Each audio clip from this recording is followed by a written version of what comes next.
नमस्कार सेवारो, यो चाहिँ कुम्मा याकमाङ हो। याचुकमा अवस्थित कुम्मा यात्राको सहायकमाङ थानामा चाहिँ हरेक 3 वर्षमा चाहिँ विशेष पूजा हुने गरेको छ।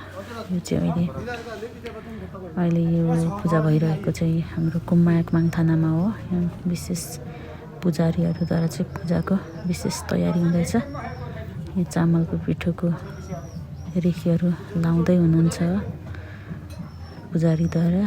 अनि यहाँ लासोहरू पनि ओछ्याउँदै हुनुहुन्छ। कोही के गर्दै हुनुहुन्छ, सामानहरू मिलाउँदै हुनुहुन्छ। पूजाको कुनै पनि सरसामान नछुटोस् भनेर एकदम ध्यानले गर्दै हुनुहुन्छ। यहाँ चाहिँ एकदम फुक्को पूजा गर्नुपर्छ। यहाँनिर परेवा चाहिँ चढाउने गरिएको छ, परेवा उडाइन्छ। त्यसपछि नैवेद्यहरू होइन, लड्डु दुधद्वारा चाहिँ यहाँ चाहिँ पूजा गरिन्छ। यो चाहिँ एकदम फुक्को पूजा हो। यहाँ रातो चल्दैन। यहाँनिर चाहिँ एकदम फुक्को पूजा गरिन्छ। अनि यहाँ चाहिँ सोडा पानी अनि गाँजाको हुक्का बनाएको हुन्छ। त्यो हुक्कामा चाहिँ गाँजा लाउने चलन छ। परापूर्व कालदेखि नै गाँजा चढाइन्छ यहाँ।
एकदम सबैले चिताको कुरा होस्, सबैको सेवा राम्रो होस्।